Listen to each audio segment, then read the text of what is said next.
Welcome to episode 76 of the Family Answer Man podcast. We're glad that you're here with us today. We're talking about how to handle kids that are on the naughty list this Christmas from a biblical worldview on the Family Answer Man podcast. I'm your host, David Orges, and I'm here with Dr. Mark Crosby, pastor, educator, marriage and family therapist, and resident expert on the Family Answer Man podcast, where we tackle tough questions that families face and discuss practical solutions that really do work. Now, Family Answer Man podcast is not a therapy session. We're not able to give specific advice to your situation, but we do believe that mental and spiritual health are very serious issues, and that family dynamics can be and often are very complicated. So, for in-depth answers to your questions, we encourage you to seek professional counsel specific to your unique circumstances. However, if you would take a second right now, if you're watching on YouTube, if you would subscribe and hit the notification bell, you will never miss an episode of the Family Answer Man. And if you're listening via podcast, take a moment to follow, to rate and review us on your favorite podcast app. That really helps us out a lot, helps more people hear about this podcast and hopefully receive the help that they're looking for.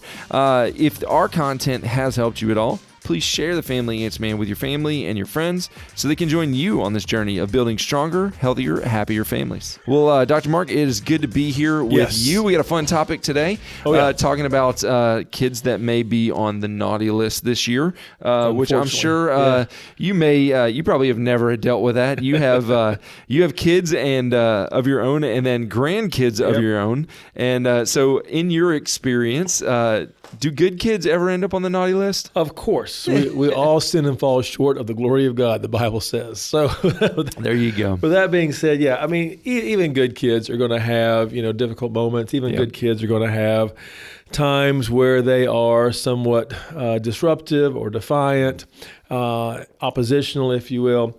But the reality is that most children who are well-trained, if you will, or parents who are involved in the child's life, who have learned how to be respectful, who have learned how to be polite, who have been trained how to use good manners. Most of these children are going to be that way, hopefully, the vast majority of the time. Right. We all have our bad days. We all have our bad moments. We all have those times that are irritating and aggravating and so forth. We all will share things or do things that maybe are not becoming of our general nature or the general atmosphere of our home. But the reality is most kids who are well-trained and who are well-disciplined, if you will, are going to be on the proverbial good list. There you go. But we do have our moments where we say things and do things, or maybe get tempted and fall to temptation as children as well as adults. But we're not talking about, I think, those children today. What we're talking about are those who have a chronic condition and what to do with that and how to manage that. And so this is kind of the focus of I think this question today. Which is perfect. It is a good reminder to all of us and a good reminder to all the parents and grandparents out there today that we have bad days. Our kids are going to have bad days, and we can give grace and mercy in those situations. But the question that's written in to the Family Answer Man today, and you can get your question on air. We would love to answer that for you. You can email us at familyanswerman@liveoak.church, familyanswerman@liveoak.church. We'd love to answer your questions, and today's question says, my 6 grandkids, ages 5, 7, and 10, are coming for Christmas. We love them, but they are disrespectful, they're rude, they throw tantrums, and their parents seem to have little to no ability to control them or have any authority. We don't want to be the Grinches, so what can we do? Wow, yeah. So when it comes to children, many will argue that training has to start early. Proverbs 22:6 says, train up a child in the way they should go, and even when he is old, they will not depart from it. And I believe what that scripture is saying is more than just, hey, bring your kids to church. When they get older, they'll go to church. And so many parents want to use that verse for that purpose. And I'm not saying that may not be... Doesn't apply, right? Yeah, right. That doesn't apply in that area, and in many cases it may. But the reality is that we're talking about coaching children in everyday life. Coaching your kids. And I use that word coaching because, again, as you said in previous programs, coaches get involved. They get involved in the child's in their player's life. They get involved in what they want their players to do. They let their players know what they expect from them. They let their players know, what to expect in the game. They rehearse. They practice. They go over a drill over and over and over again until the players get it right. And so when you train an athlete, you do all those things. When you train a child or when you coach a child as a parent, you do all those things. Do the same things. That's you right. You get involved. You repeat the behavior. You let them know what you're expecting. You rehearse and you practice until they have it, ready to go. And so these are things that we're called to do as parents. Unfortunately, we don't do that to the degree I believe that we need to. And I'm afraid many of our teachers who are listening may say amen to that as they are working with the children who come from homes in many respects that may not have that sort of training or coaching. Right. So we're called to teach our children to respect authority, to respect adults, to respect teachers. This is crucial to do. Many people who train dogs will say something very similar. And what they will say is, there's no such thing as a bad dog. The only thing that really is out there are bad dog owners. And I know that stings. Right. But there's some truth to that. And many could apply that same principle to parenting. And so this is a problem that I think many will run into. And the problem for many parents is that they make the mistake of believing, I want my child to be a happy child. And so their goal, they will tell you, is to create a happy child. But I will argue that's not the goal of the parent. The goal of the parent, I will argue, is, again, to create a confident child, a respectful child, an obedient child, an independent child, a loving child. And if a parent can produce or coach or train up a child who's confident, respectful, obedient, independent, and loving, that child will in turn be happy. Right. And so what happens to a lot of parents is, I want my child to be happy, so I will never say no. I will give them everything they want. Instant gratification. Instant gratification. They throw a tantrum, and I will then give them what they're wanting. And so the two primary mistakes I believe that most parents make, and look, I think I've made these mistakes. I think most of the listening audience have made these mistakes. Is number one, they become extremely authoritarian.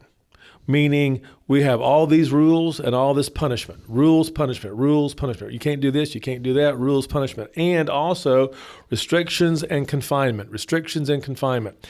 And so when you're a child and all you know is rules and punishment, restriction and confinement, you want to push back against that. You're going to eventually rebel against that.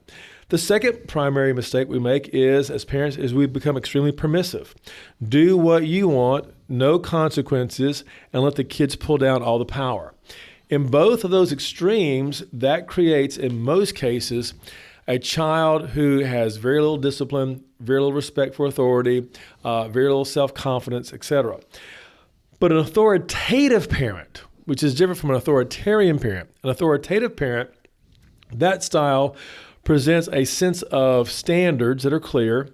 There is a sense of well-disciplined, strictness, if you will, but they definitely synthesize the loving, warm, nurturing relationship building that is needed between a parent and child.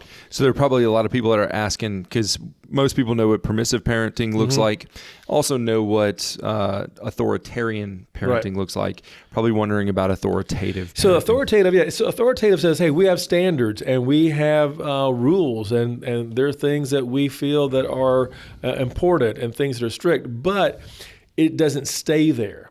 It is blended with a loving, warm, nurturing relationship building. It's the dad who says 3 strikes and you're out as you're teaching your child how to play baseball. And if the child, 3 strikes and is out and the child says, I don't want to be out. I want another chance. And the dad says, no, 3 strikes and you're out, but I'm your coach. And we'll talk about this, over dinner tonight as to how to hit the ball better. So you have a dad who's involved, a dad who is training his child how to play baseball, but he's also saying, son, if you miss, 3 strikes, you're out. You still have to obey the rules. You still have to obey the rules. Yep. So my point is, there are rules there, but there's also coaching there. There's also nurturing there. There's also how do we get better? Not just 3 strikes and you're out, sit the bench, and you're a terrible baseball player. Right. You'll never play. You'll never amount to anything. Or okay, you can have one more chance. I know 3 strikes is for everybody else, but you're special. No, you don't do that. 3 strikes and you're out. But look, we're going to talk about this. We're going to work on how to hit the ball better, etc. So that's an authoritative type of parent as opposed to authoritarian. So again, these parents, the point is they take the time to get involved with their children. They take the time to coach their children, both in a coaching of life or coaching of sports or whatever it may be, coaching in music. And so rules are needed, but rules alone don't create respectful children. Oh, wow. So we'll say that one again. Rules are always needed, but rules alone don't create respectful children. In fact, many will argue that without a relational-based parental involvement, some children with certain inherited temperament may develop what is first called oppositional defiant disorder. Oppositional defiant disorder. I think most of our listening audience may have heard of this. It's a diagnosis from the diagnostic manual. But basically, oppositional defiant disorder is usually seen as early as age 6 or 7. As a matter of fact, we're going to talk about 2 childhood disorders in this program. The first one being oppositional defiant disorder. Again, as we said earlier, starts around age 6 or 7. The average age that this is seen in most children who have this is around the age of 8. Okay. And so many will argue that the research indicates this as an inherited trait in about 61% of all cases. Wow. Yes. So, and also ADHD is also a common comorbidity in the lives of some of these children. So it really is our fault. Well, what it is that again, and the Bible speaks to this, that we are born, if you will, with this sense of rebellion. Right. Okay. Yeah. We are born with this sense of wanting to push back against that which is godly and good.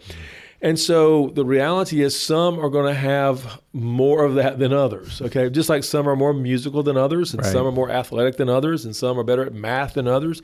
Some can sing on pitch better than others, okay? You know, some of these children are going to be leaning in that direction where they are more oppositionally defiant. Mm-hmm. And so basically, for those who may not be aware of this diagnosis, oppositional defiant disorder basically is a pattern of angry, irritable mood. They're argumentative, they're defiant, they're vindictive. And anytime you see a child who has some of these traits that are, again, they're constantly angry, constantly irritable, argumentative, defiant, moody, vindictive, and it lasts for more than 6 months and meets the following criteria, then one could argue that this could be a diagnosis of oppositional defiance disorder. So what are some of the criteria? What are some of the symptoms, if you will? Now remember, a child has to meet 4 of these symptoms. Number 1, they often lose their temper. This is a child that, you know, no matter what happens, they don't get ice cream, you know, for dessert. They don't get, you know, to watch TV, you know, past 7 o'clock or whatever. And they go into this temper tantrum rage. So they often lose their temper. Number 2, they are touchy or easily annoyed. They're constantly complaining, you know, he touched me, he did this, she did that. I don't like them, you know, this is everybody's fault. But they're touchy and they're easily annoyed. They're often angry or resentful towards those around them. They often argue with authority figures, especially adults, even their own parents or grandparents or an aunt or uncle, but they often argue with authority figures. They often and actively defy or refuse to comply with requests from authority figures with rules. In other words, if someone says, you know, you need to stop before you go any further, they don't want to stop. If someone says you need to do this before you do that, they want to push back. And so they're constantly defying or refusing to comply with some of the requests that authorities will make. They often deliberately annoy others. They're the ones who are always poking and picking and picking and poking, you know, waiting for someone to respond or react. They often blame others for their mistakes. You know, they never take, you know, the blame, if you will, for why this happened or why that happened or why they didn't make their bed or why their room's not clean, you know, so-and-so, you know, came in. The cup fell. Yeah, exactly. So often blames others for his or her mistakes. They're often spiteful or vindictive at least twice in the past 6 months. So they're the kind of child that if, you know, little sister tattles, 3 days later, little sister's doll's broken. Or whatever, or little sister's favorite toy is thrown away. So they are spiteful and they're vindictive. So that's very important to note. And so if a child meets 4 of that, 8 or so criteria, or half of them, then one could, if that happens in a 6-month or so period, one could say there's some oppositional defiance going on here. Now, the one that is worse than ODD, or oppositional defiance disorder, is also called conduct disorder. There's some comorbidity with conduct disorder as well. Again, depression, ADHD, learning disorders. But this group is ranging from the ages of 10 to 19 in most cases. Okay. Ages 10 to 19 is where this group is often found with conduct disorder. And conduct disorder is very serious. Your conduct disorder for the ages 10 to 19, these are your bullies. These are the ones who threaten. These are the ones who want to intimidate. These are the ones who want to do someone else harm. As a matter of fact, they initiate physical fights. They're the ones who pick on smaller children, if you will. They sometimes will use a weapon. These are the kids who will maybe carry a knife in their pocket. These are the kids who will, always have a stick in their hand. These are the kids who will swing that stick and hurt people. They're often cruel to people. They're the ones who will throw, nails, in someone's driveway or whatever. They're the ones also who are cruel to animals. They're the ones who will do very inappropriate things or whatever to rabbits or cats or dogs or puppies even without any remorse. They're cruel to animals. These are the folks who will snatch your purse if you're walking in the mall. These are the people who will push you down to get something off of you, your hat or whatever. These are the people who are, will force someone, maybe usually a smaller child in many cases, to do something very inappropriate. And so this conduct disorder is very, very, very serious, but it goes on. These are the folks who will deliberately set fire to things causing damage. I remember years ago, we were in Buras, and there was a child a little younger than this age range, but this person was trying to set our cry room on fire. There were some matches within his reach that was used to light candles, for like Christmas Eve services or whatever. And he found this box of matches, and he was sitting in this sofa that was a cloth sofa, and he tried to light it on fire. Holy smokes. And the crazy thing is, when he was confronted, he blamed his 18-month-old little sister. Okay, so now the crazy thing is that about 10 years later, this child was on every diagnostic list imaginable, award of the state, the whole bit. Wow. So this is very serious. These are things that do not, in many cases, cure themselves. Yeah. You don't often outgrow, in most cases, these behaviors. So not only do they deliberately set things on fire, causing damage, they will also deliberately destroy the property of other people. They're the ones who will, throw things in the toilet of their grandparents and flush it and see what happens, or whatever. So they're deliberately destroying property. They're the kind of people who will break into someone's home. They'll break into someone's building, break into someone's car, or whatever it may be, to get whatever they want or just to do damage. They often lie to obtain or to avoid. They will lie to get things, or they will lie to avoid things. They will also steal and shoplift. These are the ones who will steal the jewelry out of their grandmother's jewelry box. They shoplift. For those who, again, 13 and under, these are the ones who stay out past curfew. These are the ones who will go through their bedroom window and go run the streets at night. These are the ones who will run away from home at least 2 times in a 6-month period. And these are the ones who, again, at 13 and under, will not go to school. They will get off the bus and go somewhere else, go to the local, a Dairy Queen or whatever. And so the point is that these children really, really struggle. And so if a child meets 4 of these 15, then they can be considered diagnosed with conduct disorder. The worst part about all of this is that these children lack remorse or guilt. They have no concern about suffering. They have no concern about causing suffering, I should say. And again, if they meet 4 out of the 15 that we've just listed, that could be a diagnosis of conduct disorder. Here's where it gets even worse. 50% of all children and adolescents who have been diagnosed with conduct disorder, 50% of them will later grow up into adulthood with the diagnosis of antisocial personality disorder, wow. which is a fancy way of basically what we used to call the psychopath. Right.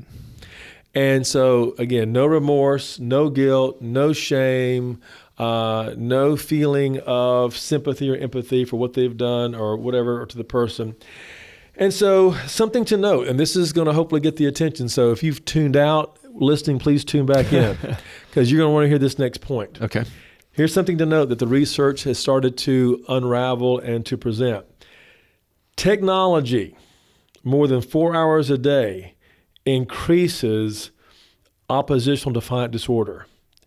And social media, involved beyond an hour a day, can increase these symptoms in conduct disorder as well as oppositional defiant disorder anywhere from 28 to 62%. Wow, those are big numbers. Those are big numbers. What it's saying is that this overindulged involvement in this in the technology, screen time, social media, all these things, it is starting to impact the developing brain more than we once realized. And so this is something to note. This is something to be aware of. Kids need to be outdoors. Kids need to be riding bikes. Kids need to be playing ball in the backyard. Kids need to be playing hopscotch, on the sidewalk. Kids need to be, playing hide and seek with their friends or whatever it is. They need to be outdoors. They need to be involved. They need fresh air. They need sunshine. They need interaction with other kids. They need to understand the rules of their particular culture and environment and friendships, etc. Because when they spend too much time in front of the computer, too much time on the laptop, too much screen time, if you will, it does impact the brain. And by impacting the brain, it impacts their behavior. So again, it's not the cause of these things, but it does, according to the recent research, can make things worse. So what to do? This is the question that our person wrote in, this grandparent wrote in, what to do when these kids, your grandkids show up and they're not disciplined. And, as a grandparent, maybe you like order in your house. Maybe as a grandparent, you have the teacups, on the, coffee table and put them up and strap them down. And now your grandkids show up. It's like, oh my goodness, what do we do? Mm-hmm. So what to do when undisciplined grandkids come over for Christmas? What do you do? That's basically the question here. And so there's a few things we're going to list real quickly. Number one, as a grandparent, and even as a parent, let the kids know you love them. I'm afraid that sometimes we as grandparents or sometimes we as parents will put off this vibe, if you will, that you're an annoyance. That we really don't want you here, and kids can pick up on that. Yeah, a lot of people don't give kids credit for. They pick up on it. They read through that right away. They smell blood in the water like a shark. Exactly. And when they think or believe that you don't want them there, or you don't like them, you don't love them, they will respond accordingly. It's kind of like, hey, you don't like me? Fine. I'm going to take your jewelry, okay? You don't like me? Fine. I'm going to, do something to the dog or whatever. And so let them know you love them. Be excited to see them because it's very difficult to be unkind to someone who gives love to you. I didn't say it was impossible, but it is sometimes difficult. Number two, let them know that you believe in them. Sometimes when the grandkids come over, maybe the first thing you can say is, hey, I love you guys. I'm so glad y'all are here. And I know y'all are going to be good, inside when y'all are inside. I just believe in you. I know that you're not going to fight over, who gets the last, piece of pie or whatever. I just believe in you. And it's kind of like, oh, wow. Okay. Somebody believes in me. I guess I need to show them that, hey, that I'm not going to fight over the last piece of pecan pie or whatever. Number three, let their parents know your plans. In other words, let the parents know if I see something or there's something that's not going well, or if I see that he or she, my grandkid, is about to break, grandma's, teapot, I'm going to intervene. Yeah. Let the parents know ahead of time. Next, if the child does something nice, in other words, they're obedient, they're respectful, reward them. And I know what some of our listening audience is saying. Well, they should be doing that anyway. Right. That's true. Yes. They should. However, there are some children, especially in this scenario, this is not their MO. Right. And so when they do something that is out of their general way of behaving, and they are being nice, they are being obedient, they are being respectful, reward them. And that's some of the basic psychology that we know is, because if I do something and you reward me, I'm going to want to do it again. That's right. I mean, that's a reason why all of our listening audience will tell you that's one reason why they go back to work. They got a paycheck on Friday, they go back to work on Monday. That's called reward. That's a reward. Okay? Yep. And so my point is that whether you're 5 or whether you're 55, that mindset, that reality is still there. Also, as a grandparent, if your grandkids are coming over and they have a reputation of being disorderly or defiant, have some activities prepared for them. Let them know we're going to have a bonfire tonight. Let them know we're going to play, something outside. Let them know we're going to play a ball game. Let them know we're going to go, hunting or whatever it is, but have some activities prepared for them. Next, don't compare them. Don't compare your grandkids to the other set of grandkids. Right. Don't compare, your son's kids to your daughter's kids. Don't compare them. Next, if they act out, stop the show. If you're opening up gifts and they go into a tantrum because they didn't get what they want, stop the show. You pick up the gifts, you send everybody to their room, you pick up the gifts. When everybody calms down, you come back. But you stop the show. Let reality be the teacher. If you've warned your kid, don't pull the dog's tail. Don't pull the dog's tail. And you warn them, and you warn them, and you warn your grandkid, and they pull the dog's tail, the dog bites them. Let reality be the teacher. Some natural causes. Yeah. Let reality be the teacher. Next, encourage them, but don't praise them. Praise is only to God. But encourage your grandkids to do well, to perform well. Don't react, but respond. Reaction is the knee jerk that, you kids get out of here. Y'all mess up everything. That's reacting. But responding by, hey, we're breaking some boundaries. You guys know the rules. We're going to, walk this back a little bit. Have guidelines more than restrictive rules. And if they are acting up on the inside, as a grandparent, put them outside. Right. Let them get some fresh air and sunshine. Don't ask why when they do something, because that creates defensiveness. And again, let the consequences be natural. If you tell them, hey, don't throw your toy down, you'll break it, and they do, it's a broken toy. Don't get them another one. And then, of course, minimize technology. The reality is Christmas is a wonderful time, and it's a time that so many children look forward to, and it's a time also that so many kids get overly stimulated, and it's a time where, again, grandparents and grandchildren get to see each other and have those great, amazing, wonderful memories.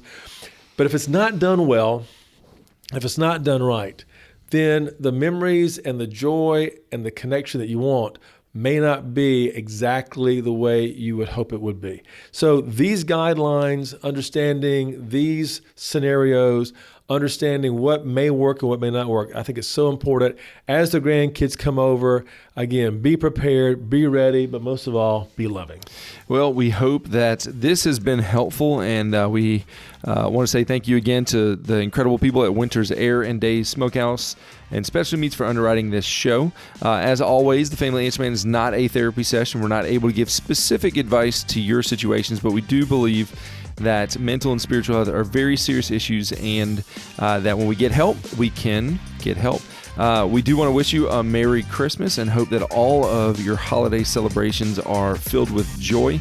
And as always, we hope that this episode of the Family Answer Man will encourage you and inspire you to make changes that will lead to a stronger, healthier, happier family.